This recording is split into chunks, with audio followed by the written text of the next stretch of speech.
Thank you so much for coming in to the Fred Minnick Show. Do apologize for a little bit of the technical difficulties, but we survived.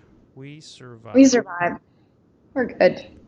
And just to want to give folks a little heads up of how tonight's going to go. Joining me is the uh, okay. So they're my audience is telling me that the my audio is quite a bit lower than yours. So I'm going to try Oh, some. jeez. Can you hear me okay? I can hear you great. Do you want me to turn down? Yeah, I think everything's fine. We'll go with what we got. Everything's fine. I'll try and Everything's lower fine. my level. Are you? Let's see here. There we go. Okay. And tonight is this wonderful, extremely talented young woman, Sycamore. I'm telling you, everybody, go listen to her music. If you haven't already, just download her stuff, listen to it. Go to your Apple, your Spotify, however you get your however you get your music. Go listen to her because she is off the charts, and I can't wait to introduce you to her as not as a musician, but as a budding bourbon connoisseur. And she was Aw. just on some, I think it was country music television, doing a little cocktail. Oh, that was for iHeart Country. I I Heart did my Country. best to I did a my take on a whiskey sour with egg white. Well, you And crushed it. well, I mean, thanks. I always watch it back and I'm like, oh, I mean, there's a reason I didn't do like a close-up shot of the drink because it was like mediocre at best, but it tasted good. So that's all that Well, counts. I think you got some skills. I think you did all right. Thank you. I'm working So, on it. I want to get to be a better like at-home bartender where I can make cocktails for my friends and not like be sheepish about it. but you like to drink it neat. You like to have your whiskey without cocktails too, right? Yeah, especially bourbon. Occasionally I'll add like ice is sort of the enemy, but you might want to add like a little Mm-hmm. drop or two of water. But no, I quite enjoy it more than any other whiskey I find. I'm still working on my palate for like Scotch and I've never really had time for rye. But bourbon, especially since moving to the South a few years ago, it's really kind of blossomed my desire for it for sure. Now tell everybody your background, like how you got into music. Yeah, well, I'm actually originally from Canada, and I was sort of by happenstance brought to Tennessee by a guy named Rhett Akins. He's a kind of prolific veteran Hmm. songwriter here in Nashville, and his son is actually the country singer Thomas Rhett. And I, randomly followed him on Twitter one day. He followed me back, and then told me he went to my YouTube channel. He liked a bunch of stuff, and he said, "I'm not really sure what you're up to in Canada, but if you have any interest in coming to Nashville, hit me up, and I can help you." And that sort of cemented our relationship. And he signed me to a publishing deal, and that was how I was able to come down to Nashville and write here and work here legally and everything. And shortly after I moved here, I got a record deal and I just put out an EP in April. That's sort of five of many songs I hope to put out soon. So that's sort One, of in a yeah, nutshell how I got to. one song that you put out, California King. Yeah. I never heard that term before, but the way you sang it, it just sounded so catchy and like everybody knows what a California King is. So what Well, is a you'd be California King? forgiven for not knowing because it's not a real term. Yeah. We made it up. So you'd be forgiven for not knowing what a Cali King is. But I mean, it's I guess colloquially it's known as it's like a type of king size bed. And so I don't know, my friends and I were thinking we could maybe flip that term and sort of turn it into like maybe as a slang term for a guy who's really into himself, and we wrote a song about it. And it's very tongue-in-cheek. It's supposed to be really kind of full of dry humor, and it's a fun one to play. So that California King is basically someone who's full of himself, and Right. you I know a lot of those kind of people. I mean, I think we all know a California king in our lives. So a lot of people will ask, is the song about anyone in particular? And it's really not. I mean, I'm sure everybody has that placeholder in their mind of who it could be about. And that's the beauty of songwriting and having people listen to your songs, is it can be about whatever they need it to be. Yeah, I dig that. So I know you wanted to play a little bit of an acoustic set, but we've got some whiskey to taste, and I'll leave it up to you. Would you rather play before, during, or after? Like, how do you roll here? I feel I should probably do it first because, who knows how strong this stuff is, and it might just impede my performance a little bit. So I don't mind kicking it off with some music for sure. That's right, everybody. So this is how tonight's going to go. I sent her 3 blind samples, labeled them A, B, and C, and she's going to pick her favorite. Yeah. Very excited about that. But I'm excited for to hear you live here, because I know your music through iTunes. Oh, perfect. Apple Music. That's great. So everybody, well, should I just Sycamore? I mean, yeah, why not? Do your thing. Tell us about the song. What kind of what was your inspiration behind it? And yeah, I mean, speaking of California King, we may as well do Cali King first. Yeah, I kind of told the story a little bit. My friends and I were wanting to do a twist on the term California King, and we kind of came up with this like modern day "You're So Vain" type song, and kind of maybe giving a guy a bit of a reality check about, how popular he really is and how loved he really is. And so we came up with this. It's called California King.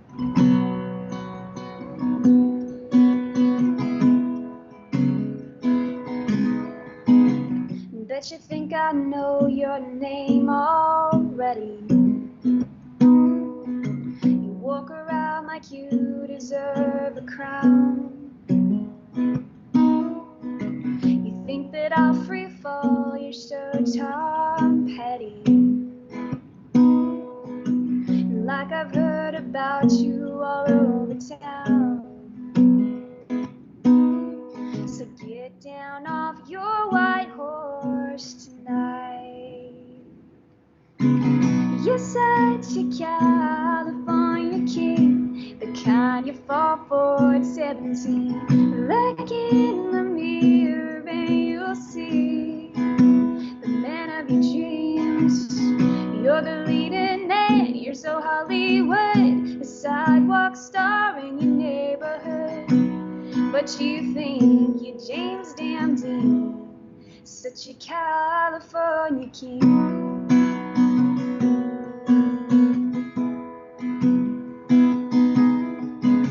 It's like you're on a stage the way you're acting,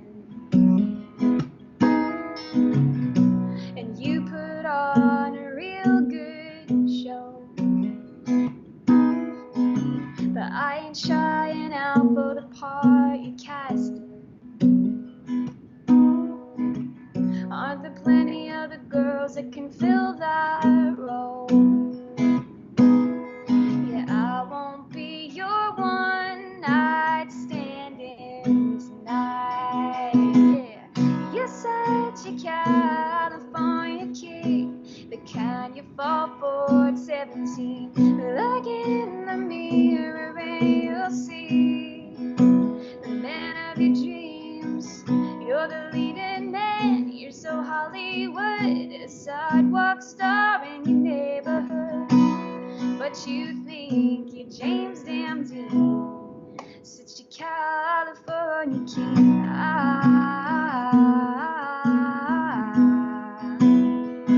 California.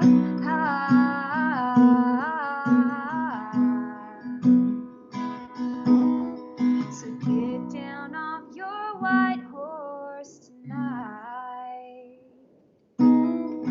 You're such a California king, the kind you fall for at 17. Look in the mirror and you'll see the man of your dreams. You're the leading man, you're so Hollywood, a sidewalk store in your neighborhood. But you think you're James Damn Dean. Ain't got no room for a queen when you're a California king.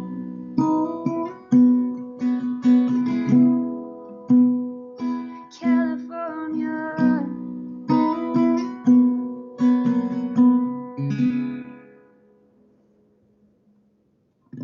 That was awesome. Thank you. How was the audio level? Did it blow everyone out? Oh, good. Well,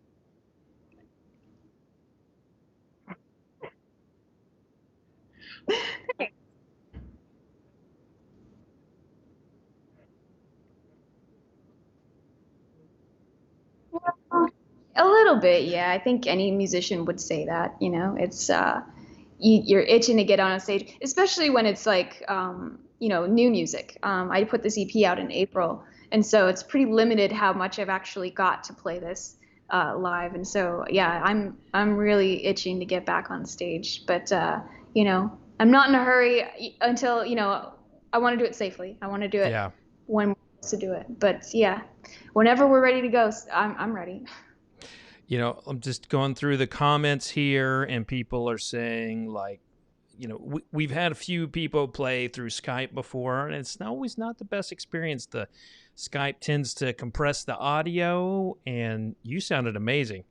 Now, Oh, good. I, on Thank the other you. hand, forgot to unmute myself coming out of it, Oh. so I'm the one who looks silly here. I mean, everyone's just talking. I'm like, hey, you're muted. You're muted. She was great, but you're muted. But Oh, no. so I mean, I can imagine like the steep learning curve we've all had to endure just since the beginning of this pandemic and interviewing people remotely. It's like right. there's always a new program. There's always like you can't.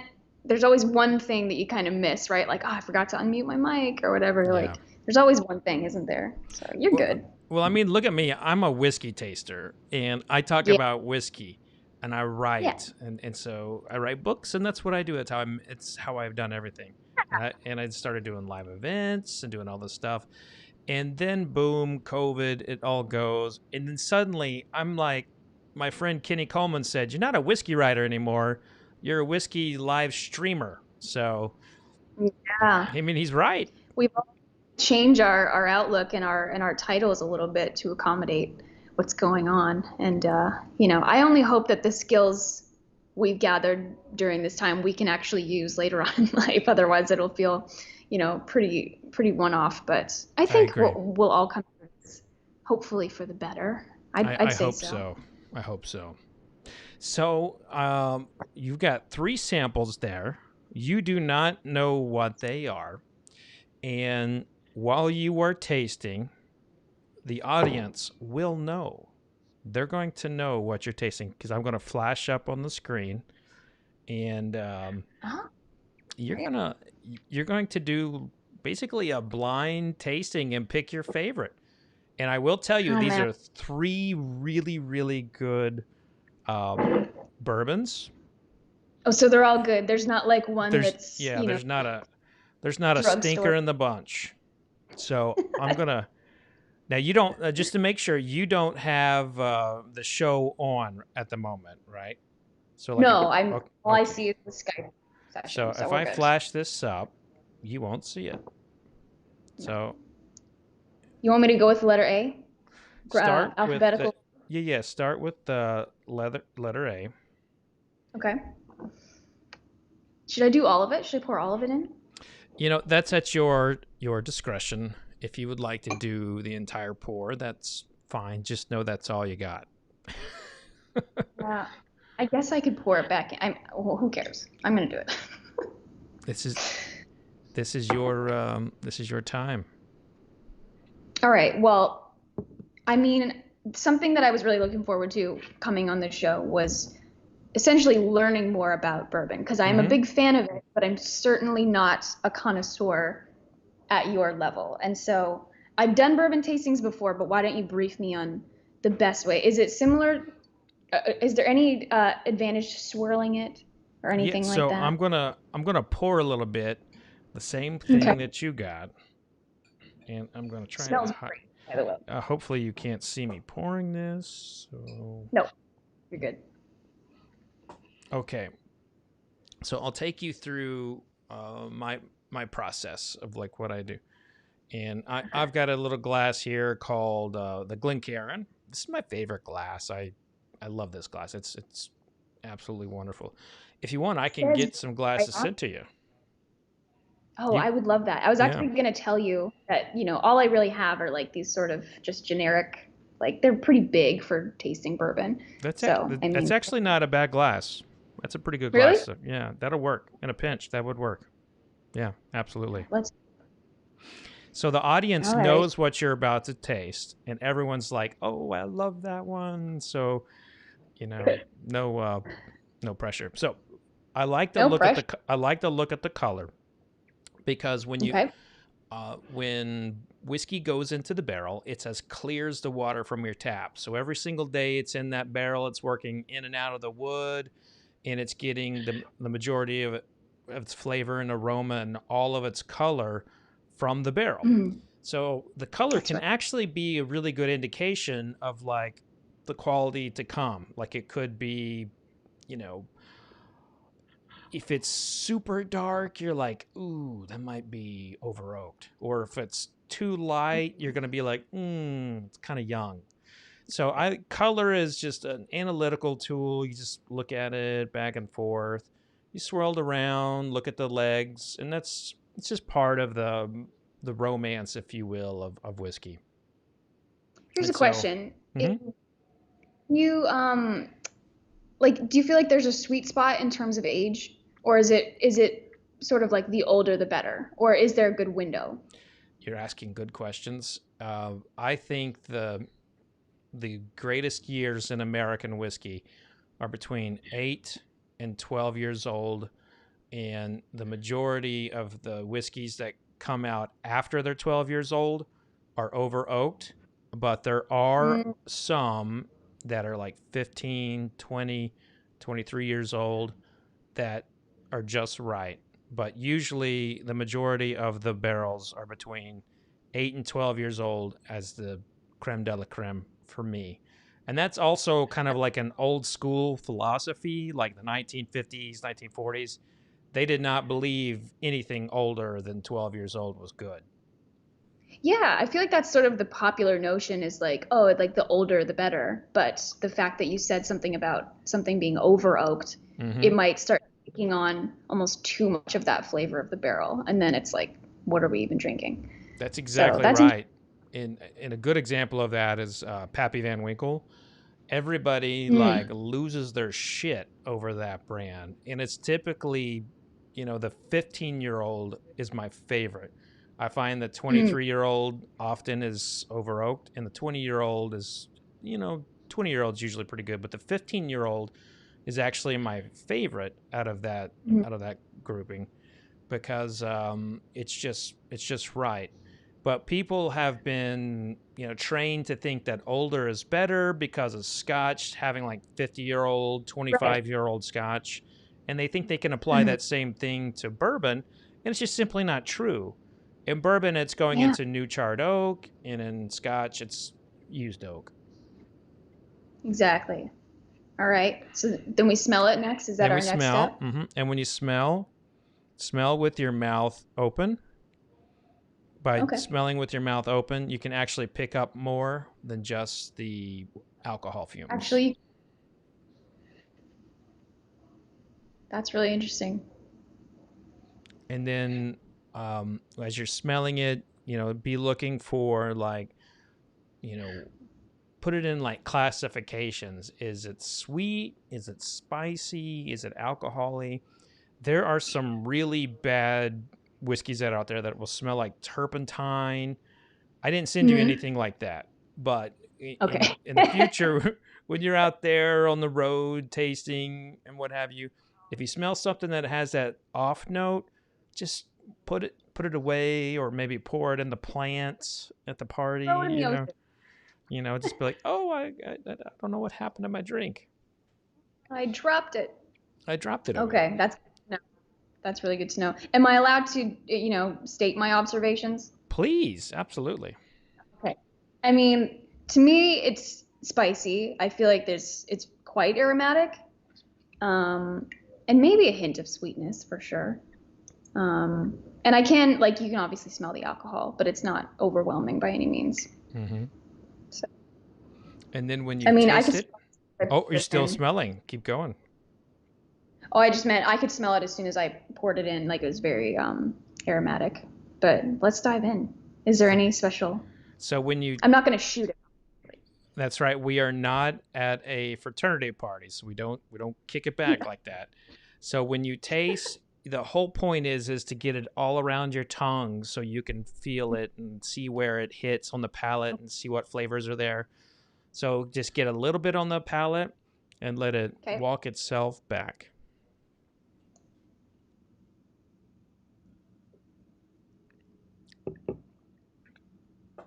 By the way, we've got viewers here from all over the world. Wow. Whiskey Jason says hello from Germany. Oh, Germany. Very far away. So everybody, as you are watching Sycamore, taste and pick. So we'll say this is the Sycamore Bourbon Challenge, where she's going to pick her favorite. You're going to see what she is tasting, but get those comments coming in.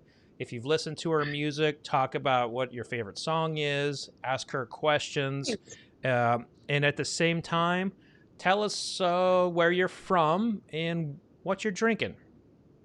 Yeah. All right, so let's get your thoughts.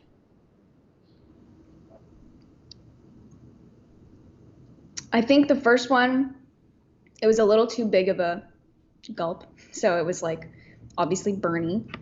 Next one, it's very, like, I can sense a lot of the spices for sure. I like it overall. I mean, it's not, I wouldn't say it's overly sweet. Sometimes it is. Not a ton of like vanilla. I would say it's a little more caramely and a little more spicy. I mean, yeah. I don't know, like, this is, I guess the great thing about this is I'm not necessarily being graded. I'm just having my own observations, but I do like this one. Oh, they didn't tell you? Yeah, there's a test. You're Oh, totally getting graded. I oh kid. no. I kid. No, here's the beautiful thing. And by the way, people coming in here saying they're from Ohio, Mississippi, West Virginia, Wow. Alabama, all over the country and world. So these are whiskey fans, and whiskey fans support other whiskey fans. So I'm excited Good. for all these folks to listen to your music after this. So Oh, good. the one thing that I want to say is that there's no wrong answer in what you taste, because what you taste is what you taste. Like, I could never, I don't believe in the philosophy of telling you what you should taste. I believe in like teaching people how to taste. And the Mm. exercise is to fill it all around your palate. And then, now that we've done that, focus on the palate and where it's hitting, and then see if you can define and figure out, is it sweet like a Mm. caramel? Is it savory like a piece of bread? Or is it spicy like cinnamon or a pepper? So now that Mhm. we've kind of like gone down that, taste it one more time. Do you have any Okay. left? You have some left. Yep. I got So a little left. Don't worry. taste it one more time.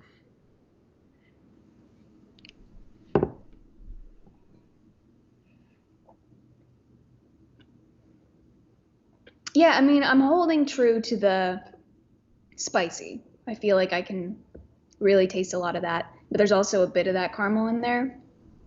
Mm-hmm. I wouldn't say it's necessarily savory. I mean, it's not overly sweet, but I think the overpowering note would be the spice. That would be my not professional opinion. Unprofessional. Well, I do think that you hit the nail on the head, and those who know this whiskey would likely agree with you. Now, Steve Widener asked a question. He follows you on Twitter now, and he says, "I saw you make a Bullet whiskey sour on Twitter a few days ago. Do you like the Bullet taste profile?" You know, yeah, like I feel like it's very much just like an old faithful kind of like it's at a good price point. It's at most bars when you go, like any cocktail bar probably has Bullet on hand. So it's really just a good consistent bourbon that's not going to break the bank necessarily. And I am a little more partial to like sweet. And so I find Bullet to be like good enough in that arena as well. So yeah, I mean, it's just, Old Faithful to me. It's everywhere. It's easy to get to wherever you are. So yeah, So, and it's Kentucky, right? Kentucky bourbon. their rye is not. Their rye is distilled in Indiana, but the Bullet is a Kentucky bourbon. Hmm? Yeah, I don't think I've ever tried the rye, to be honest. I've always just gone for bourbon. But Now yeah. the commenters are saying try the Blender Select. Now that's up for my Mm. whiskey of the year. It is fantastic. Oh, And Brad Dickey's commenting on the fact that you made your whiskey sour with an egg. Good job. So there's oh, a thanks. I feel like that's the way to do it. I've come across, in my travels, sometimes I'll ask for a whiskey sour, and I've found the definition doesn't always include an egg white for some people. Sometimes what they'll give me back is more of a basically like a bourbon lemonade, like it's just like on ice with some simple syrup and lemon juice. I find the egg white, I love what it does for texture on that drink, and it adds a bit of tang almost. Also, I like the smooth head of foam on top. I just find it to be really fun. But yeah, like I said in the video, adding the egg when you're the one doing the bartending is a bit dicey because you're kind of like hoping the yolk doesn't fall in, and there's a bit of skill there. But I'm getting better. but the definitely the skill is, I think, for you and what people are seeing here. You're getting called as a kind of a, people are calling you out as saying you're kind of a pro at this. You got the skills as a taster. So Well, you got one under your hold on. belt. Okay. Now it's time for number 2, or B. All right. Let it be already.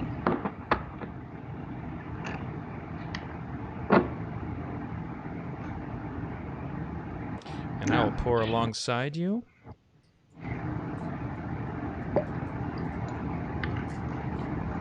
There we go.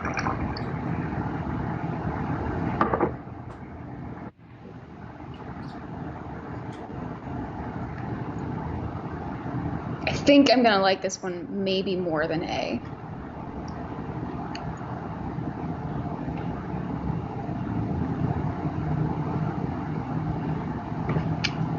For aroma, it's definitely more mild. Um, for A, I was like immediately I could smell it when I poured it into the glass. This one, Mm-hmm. it's like not as prominent until I'm actually smelling. Um, I'm gonna go out on a limb and say this one is a little sweeter. Uh, yeah, I feel like I can taste or smell a little more vanilla. Um, Overall, I think probably less spice, less savor than the other one. Okay. Shall we? Cheers. Cheers.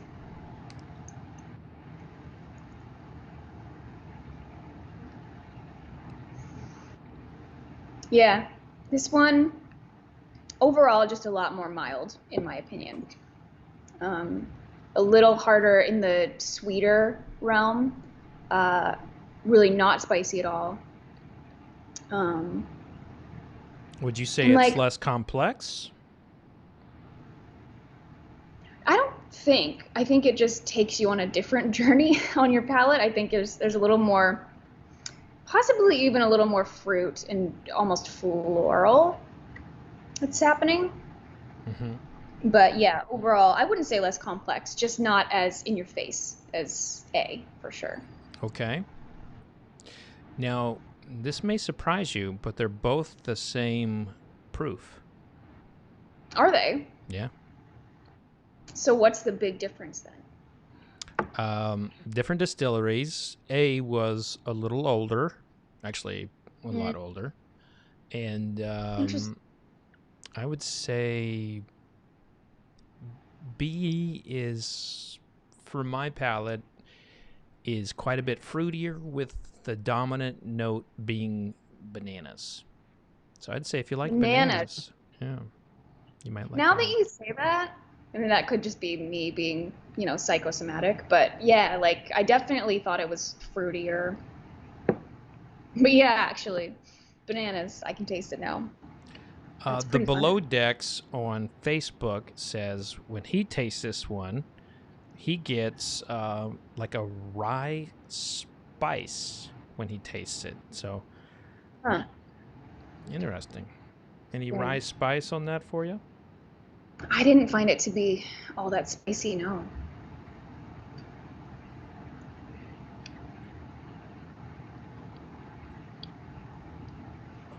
Maybe just at like the tail end, but I also think that the order in which you taste these might influence what you pick up on. Could be. Before COVID, I was part of a ladies wine club in Nashville, Hmm. and we do a very similar thing to this where we blind test wines and we'll score them just based on our personal preference. And a lot of the time, if some people bring the same wines, they'll often get a different score depending on where they are in the order that we've tried them. And so I always wonder if maybe your palate is influenced by what you've tried before and what you're trying after. You are onto something. Your um, your palate is a product of the moment, and your palate is also impacted by your genetics. So if your parents Mm, have super palates, then you're probably going to have a natural super palate ability. But if you had an onion for lunch, it could influence how you taste, how you slept the yeah. night before. I mean, it's like Wow. I imagine it's like singing. Like there's got to be days your vocal cords just don't feel right. It's the same with your Yeah. palate. I think that's a very poignant observation. Um, but yeah, it's interesting how much genetics will factor in. Mm-hmm. The whole thing with cilantro, right? Like you're genetically predisposed to liking or not liking cilantro. Yeah. And there's Like a it for some style of people it tastes. scotch called from Isla that's very similar. And that some people smell it and it smells like band-aids. Other people's it smells like heaven. But Band-aids, really? yeah. That's so. So No, Doug it's funny Pendleton how that. asked, "Are you a member of Bourbon Women?" No, I'm not. Should I be? It sounds like it. As much as you like bourbon and everything, yeah, I'd say Is it go like for an it. online thing, or is it like a Oh real no, place you can go? it's like a major club that they gather and you know the founder is my son's godmother, Peggy No Stevens. She was the very first female master taster in bourbon, and is kind of an icon in the bourbon industry, Bourbon Hall of Famer. And she's Amazing. basically she's basically out there teaching, you know, knocking vodkas and tequilas off the shelf and getting bourbon in there, for in the in, amongst the girlfriends. Oh man, yeah. I mean, I'd say at times tequila might maybe more popular among women, but I don't want to broad stroke anything. But yeah, I Yeah. think a big reason why I came to enjoy bourbon in the first place was moving to Tennessee and just having so much access to different kinds, Mm-hmm. and being so close to Kentucky as well. But actually, the first time I tried bourbon was actually, I think it was in the form of a whiskey sour in New York. And I was in like a hotel bar in Manhattan and I didn't know what to order. And I ordered a sour and it was so good. And I kind of became obsessed after that.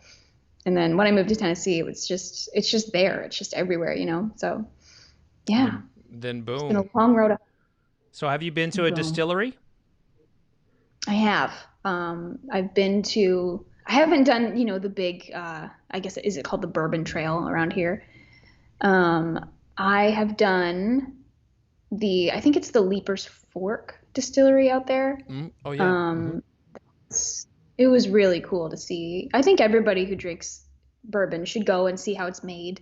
Hmm. And it's really interesting to know the trivia of the whole thing. And you'd be surprised to find out, at what stages, what it looks like at every stage, and then what the final product is. So it was really fun. It was really informative. Now, Steve, knowing you're from Canada, wants to know: are you a Canadian whiskey drinker? No. I mean, I feel a lot like there's a few like good ones. I'm not going to knock all of them, but I feel like my experience with so much Canadian whiskey is rye, and I'm just still not totally on the rye train. And that could be I'm open to having my mind changed on that. I just don't know if I've tried the right rye yet. And so much of it is like Canadian Club and Crown and stuff like that. And so yeah, I feel like I'm a lot more well versed in Hmm. the bourbon made, down here, you know, right after Prohibition or Yeah. during Prohibition, depending where. Yeah. I mean, there's all kinds of styles, and I'm glad you're finding bourbon, and as Shim Coward says, in this world, bourbon is king. So I would agree with that. I'm not going to force everyone to agree with that, but in my mind, bourbon is king. love it. So now let's go to Glass C. Okay. The below deck says to keep trying the rye train. Don't give up on it yet. He says it's a good ride, I and I will. would agree. There's I'm, some rides I'm that you not like. slamming rye. I'm not slamming any rye drinkers out there. I can literally see rye on your shelf right next to you. But I'm just saying I haven't found the one yet that's going to convert me. So Man, this I'm not going to show it to you, but they put a pretty big cork on this bottle. oh my gosh. Do they ever not cork? Oh yeah, there's screw caps. There's synthetic cork. I prefer I feel like that cork. influences anything. There's there's all kinds of debate around it, and there's science that shows that cork will cause oxidation or a chemical process that is in oak will transfer into the liquid. And then there's science that says it won't, and it seals it better and it keeps it Yeah. longer. I'm like, I don't know. I just like the sound of a cork, and I love the preservation aspect because a cork tree will live 200-300 years, and they're just shaving off the bark and pulling Right. out little plugs of the cork, so they never chop one down. It's good for the environment. Yeah, that's how I look at it. I like the smell of this one a lot. I feel like it has similar qualities to B, um, probably in the sweetness of the smell and the kind of fruitiness. Hmm. Tasting pretty good to me. You know, the taste is actually a little deceptive compared to the way it smells. How so? It's a little, I find it to be a little buttery almost. Like, definitely, like, you expect it to be a little sweeter, but when you taste it, it actually has a little bit of savor. That's really interesting.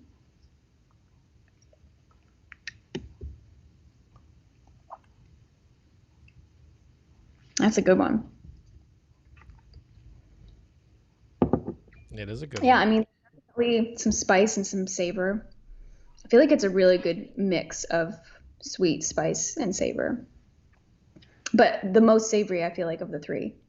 Maybe that's wrong. Maybe that's me failing the So test. this is your favorite, Glass C? Oh, I don't know. Maybe. We might say C is my fave. Okay. Now, well, that you declared that before I was gonna say taste C against A and A against Oh, B. sorry. But if I'll still do it. I but mean, if you know, you know. I mean, I will say now I don't know which one is which because they're both in the glasses and I don't know. I could probably figure out which one's which actually. This is probably B. Okay, yeah, this is A and this is B. Yeah. But I mean, well, it's just because B was just so mild in terms of smell. It's pretty easy to sniff it out. But I mean, C is pretty damn good. Okay, so I'm gonna go ahead and reveal to you what they are. And by the way, Mm.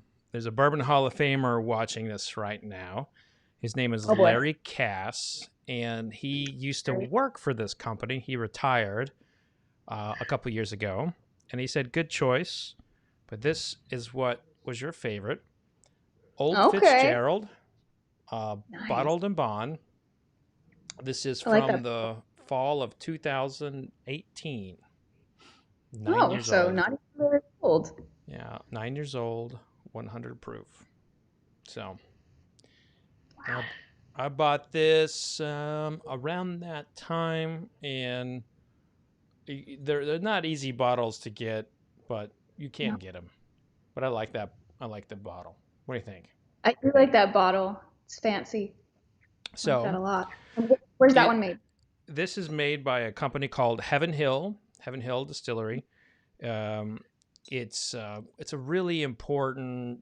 The guy who would have distilled this would have been one of my mentors. His name was Parker Beam, and he was this really just incredible master distiller. He passed away a couple years ago, so we miss him. And so, like, anytime I taste one of his whiskeys with someone and I have an opportunity to tell you about him, just a great dude. He'd That's great. he left us No too relation early. to a Jim Beam, or is it? So the Beam family, they basically had like 1,000 kids, and there's almost not a distillery that a Beam hasn't been a part of. It's Yeah. crazy. Wow. So No, this I is quite like that what you picked as your favorite. Um, one. Okay. and the what was And you're the saying it's a little bit rare? It's a little rare to find? it's a limited edition, and Okay. someone's asking me like Parker was. I said that Parker was one of my mentors, and they asked me if I'm a distiller. I am not a distiller, but I learned a lot about whiskey through Parker. So, what was your I'm not a favorite? distiller. What's that? I am gonna go with C.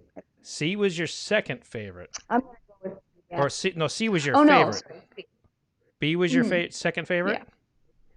Okay, so B. Yeah. Let's get that there. So B is 1792, bottled and bond, and this is a. I want to say this. They don't have an age statement on here, and I hate it when they don't do that. But it's Yeah. as I recall, this is a 7-8 year old product. Okay. I feel like I've maybe seen that bottle somewhere.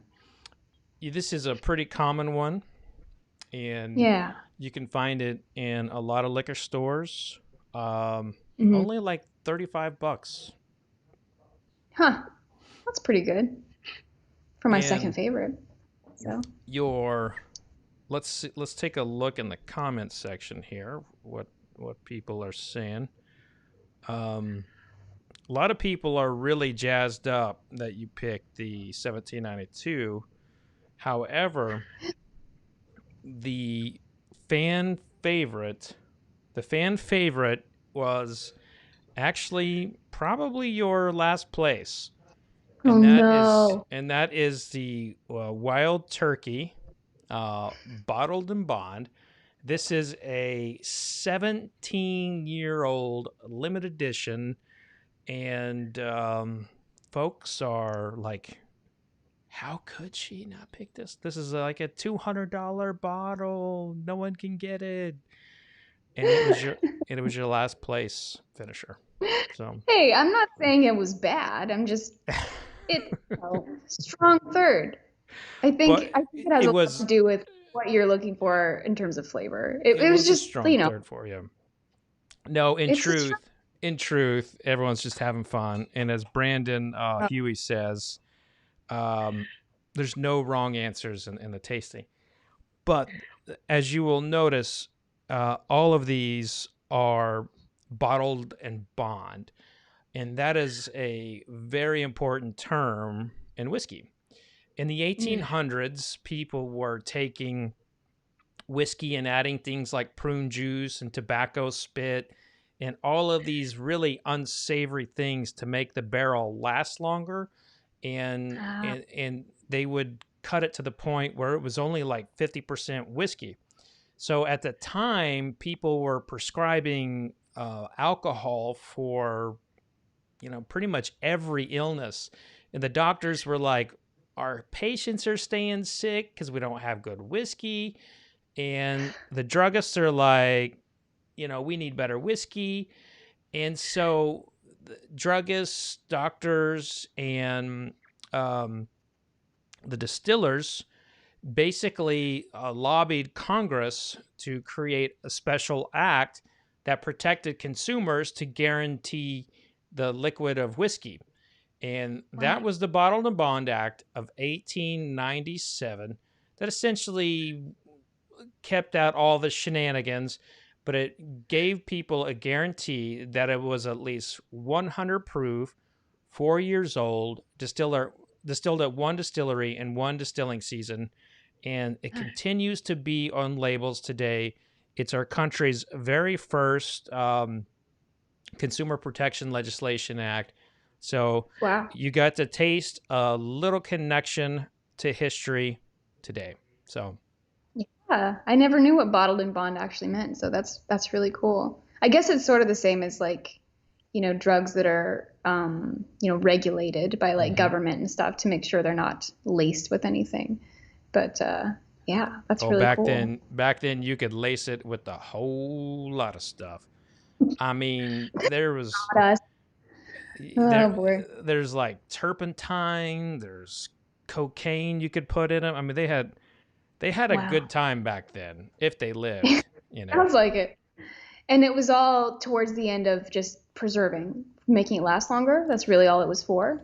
Well, basically they would the right now the modern way of whiskey is that the distillers bottle the stuff. Back then, Mhm. they would sell the barrels to wholesalers who would then Uh, divvy it out by jugs. And the people who get those jugs or get the barrels are like, I want to make some money off this. So hmm, they will get two jugs, pour whiskey in one jug, and they've got the rest of the whiskey in that one. And then they get the prune juice over here and put it over there and put right. some snake root in Stretch it there. out. Yeah, exactly. Yeah, make it last longer. That makes sense. But that's a cool bit of trivia for sure. Yeah, I definitely need to send you a book. Did I send you a book? I don't think I sent you a book. No, I'll send you a book. I think so. I'll send you a book so I we got get. this cute little flyer about Oh tasting yeah, and yeah. Okay, good, good, I had it out while I was, just to give me some inspiration, good. things to look for while I was tasting. It's I have a book. I have a book about like a whole bunch of different, like all the different whiskeys you can get, and then I have a cocktail recipe book. But mm, I'm always open to getting new whiskey books to add to my collection. yeah, that's good. I'll send you the collection, and Sure. you know your your career's just getting started, so just remember me when you're like getting booked on the Tonight Show and Good Morning America's vying for you. Just Uh, remember us little people here. I mean, of course. And who knows what the future holds. I have a question for you, Oh shoot. and I don't know if everyone asks you. Are you now strictly whiskey, or if you had to pick a different spirit, different liquor, Oh what's your runner-up? well, I wrote a book on rum, and rum is definitely neck and neck with bourbon at times. I I love like rum. rum. Rum is great, but there's a lot of bad rum out there. There's a lot of Yeah. bad labeling. There's a lot of like deception amongst the distillers. So I I Hmm. remain angry at rum, but I love rum. No, I I have I hear you. issues. I really do have issues with this stuff. Like spiced rum, or is like, do you have kind of a specific Yeah, vein that you like? spice rum. Yeah, no. I mean, it's a category that I get, and I don't have a problem with it. I just don't like it. I Yeah. like spirits by themselves. No, that's fair. Yeah. Nothing added. You're a purist, I'm sure. Um, Yeah, I'm a yeah. purist. It's unfortunate. I mean, I wish I could No, no, sway into the that's great. realms of vodka, and I do hate vodka. I should say that. Like vodka is like I have. Well, yeah, I gathered from the hashtag over here. Yeah, Vodka sucks. yeah. It's written on your calling card. So I knew it wasn't going to be vodka, and that's fine. Actually, there's a cocktail bar here in town in Nashville called Attaboy, and I think I'm It's a pretty great sure place. you've been. Okay, Hmm. perfect. You would know then. They don't have vodka. They don't serve it. Like you can ask them whatever you want. Like, they'll make you a tequila cocktail or obviously a whiskey. But I remember one time someone asked for vodka and they were like, "Oh, we don't serve that here." I'm What like, "All is right." this strange word you speak of? Oh man. I mean, who knows? They're just I'm glad you've been. You said you've been to Attaboy? Yeah, I spent a lot of time in New Orleans. Not New Orleans. Nashville. Yeah, I Yeah. love Nashville. One in I think there's the original Attaboy is in Brooklyn, and then they started one here, and it's not far from where I live. And obviously no one's going anywhere, but back in the day when people went places, I was there quite a bit. Anytime I have like a drinks meeting, I'm bringing people to Attaboy, I so love that. I love it over So, there. why Yeah, did you choose the name Sycamore for your stage name? I well It's good, my by the my way. my real name, It oh, sticks. thank you. Thanks. My real name's not a secret. My real name's Jordan. And I really just, when I went solo, I'd been in a few bands before. And when I decided to go solo, I was like, I want to have a stage name, but it needs to be somewhat useful. It needs to reflect the music that I'm making. And Hmm. so I asked myself, how would you describe the music? And it was all like, rootsy and strong and tenacious and evergreen. And it all sort of lent itself to this like tree kind of imagery. And I asked if there was a kind of tree that might be fitting. And Sycamore was actually one of the first that kind of jumped out to me. And for mostly copyright reasons, I changed the spelling a little bit. And like you said, it kind of just stuck, and it's opened a few doors in terms of just sticking in people's memory. And Hmm. yeah, I have no regrets about the stage name, except that it gets spelled wrong a lot. But Yes. I can't do anything about that. Well, I mean, and I don't blame people. It's a weird, if you've never seen it before, it's probably hard to remember how it's spelled, but I've been misspelled in a lot of marquees and stuff, so mm, that's probably one drawback. well, spell check is or not autocorrect. It messes up a lot of those Yeah. cool names like that. But Oh, I'm listen, sure. I It's think no one's it's fault. when your team reached out to me and said you're a bourbon fan and all that, and I get a lot of musician pitches these days, and I'll be honest with you that the name I was like I love that name. I mean, it's like here we have an artist who has a vision, and like I Thank listened you. to you, and it's like your vision matched your music, and getting the opportunity to interview with you and like having you perform live, it was just great. It was great for me. Thank you. This was So really fun. This is the like future such a is cool, fresh bright. live experience. Now, Oh, here's a thank you. question. Do you feel like you perform differently after whiskey than before? Mm, well, I have performed after whiskey in my life, and I think it's a very fine line. I think it's cool to have one drink, kind of makes you a little bit looser, maybe get rid of some of the nerves. But I would limit myself probably to just one. I'm a bit of a lightweight, and so last thing I want to do is put on a show that I'm not proud of. And so I think I probably limit myself to one. But I think there's definitely benefits to having a drink a Mm-hmm. little bit before you go on, just to kind of steady your nerves and everything else. But I know a lot of musicians who like they have to have to perform a couple drinks in, like it's kind of part of their MO. Mm-hmm. And I'm not there. I think everybody's on a different path with that. But yeah. Well, Um, you are getting a request for an encore. I would not hold your feet to that if you don't want to. Uh, Hey, I'll do. in Sure. the Bellowed Dex, who's been commenting all night, says his favorite song of yours is "Better Half." Oh, yeah, that's one of my older songs. That was sort of I guess it was my second single to put out to Canadian radio back in the day. But that's a fun one. If I'm gonna do an encore, can I do something new from the EP? Please. Is that okay? Is this the Okay. first place you've performed it? Because I mean, No, I mean, well, hashtag I've, cool. I mean, I wish. I've been able to play it. I don't know that I've ever played it live on a stage. I've played it live for stuff like this. Mm-hmm. This was sort of our feature focus track from the EP, and it's called Record High. And it's a song I wrote about just me as a listener and a consumer of music, not really a performer or a songwriter, because I think a lot of maybe all musicians can relate to being just having a huge appetite for music when you're younger before you ever used it as a channel for anything. Mm-hmm. And I like to tell people this can be a fun drinking game during this song if you want to drink every time you hear a song title, because there's a lot of song titles within this song. So yeah, this is called Record High. I'm gonna start here.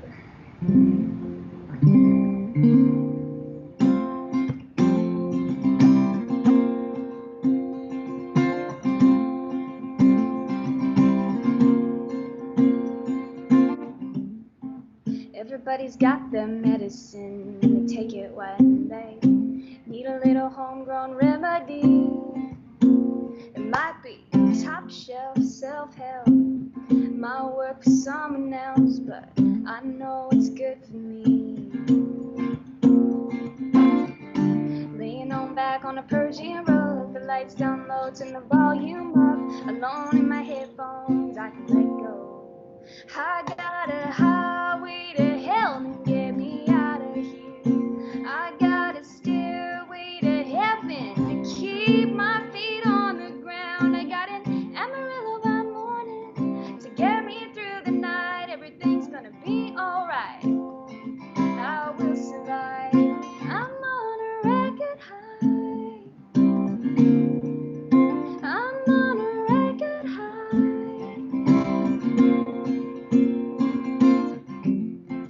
Getting kinda lost in the galaxy sounds good to me, yeah. Take a little space and learn to breathe. It's a cliche in a good way, a hotel for my heartbreak, the midnight revival I need. I got a highway to hell to get me out of here. I got a stairway to heaven to keep my feet on the ground. I got an Amarillo by morning to get me through the night. Everything's gonna be alright. I will survive. I'm on a record high. I'm on a record high. I fooled around and I fell in love through the purple rain. Here comes the sun. Alone in my headphones, I can let go. I got a highway to hell and get me out of here. I got a stairway to heaven to keep my feet on the ground. I got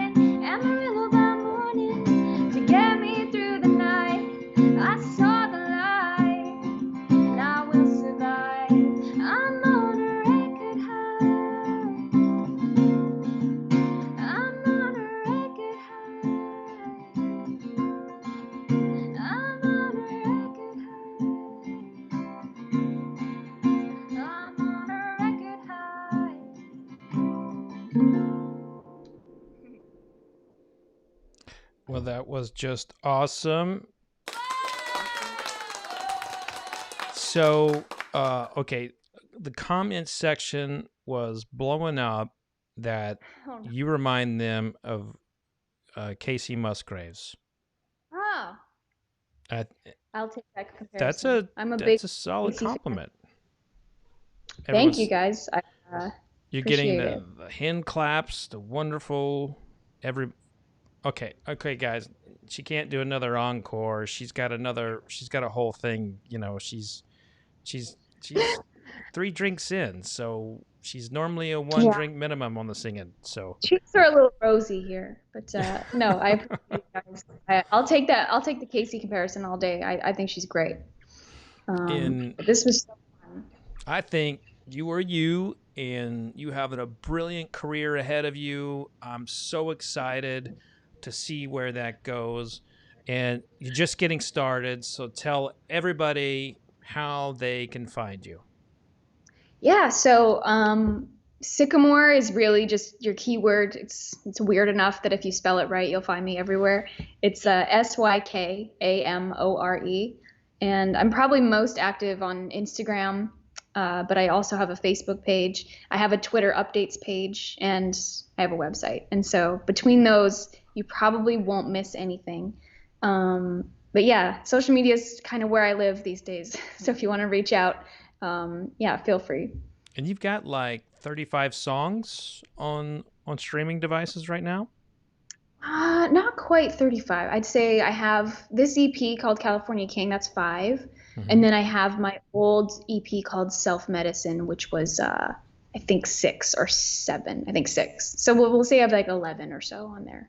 Well, then what happens is they just put it on there twice because Right. there's like Well, and I've also the if duplicates. you search it, I've also like over the years done features on other people's music, and so that might Mhm. come up as a track of mine. But yeah, I've put out two EPs And so you got a far. YouTube channel. I do, yeah. I mean, like I said, any I can never remember all the specific handles, but if you just write Sycamore, it should all pop up for you. Well, thanks for joining us tonight. Go ahead and hang out a little bit in the green room, and I'll chat with you real quick. But I'm gonna close out with folks, Okay. and yeah, I Thank you guys appreciate you for coming watching. on. Everybody, make Appreciate sure you are following her. Everyone's telling you. You know, I wish you could see the chat, but they're all saying how much they love your music and how much they it. enjoyed this interview. Thank So, you. That means all right, a lot. so thank you so much for coming on. I will again hang out in the Skype room for 1 minute, and I'll be there Okay. to catch up. So thank you Okay, again. thanks. Cheers. Thanks, Fred. Okay, so uh members, everybody, thank you so much for hanging out. I think Sycamore is an amazing talent, and I do hope you go and download her stuff. You may not realize it, but every time you play a young artist song like this, it it helps them. Like this world is dominated by algorithms and who's streaming and who's getting the most clicks from certain geographies. So if you are anywhere in the country or in the world, go listen to her music right now. You will indeed help her in her young career because she is talented, and I'd love to see her coming out on the other side of COVID, booking all kinds of events because you saw it here tonight. She's got it. And she's also got an incredible palate. And I think we need to be encouraging people who drink bourbon the right way. So, members, we're going to have our call in show right after this. If you're not a member, click the join button and come hang out with us. And members get to call in, and we just talk and shoot the shit and drink whiskey. Thank you so much for hanging out. If you don't subscribe, click that subscribe button, click the like button, all that stuff that they tell you to say on YouTube. So that's going to do it for tonight.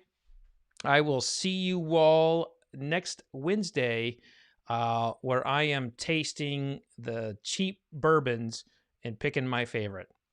Cheers.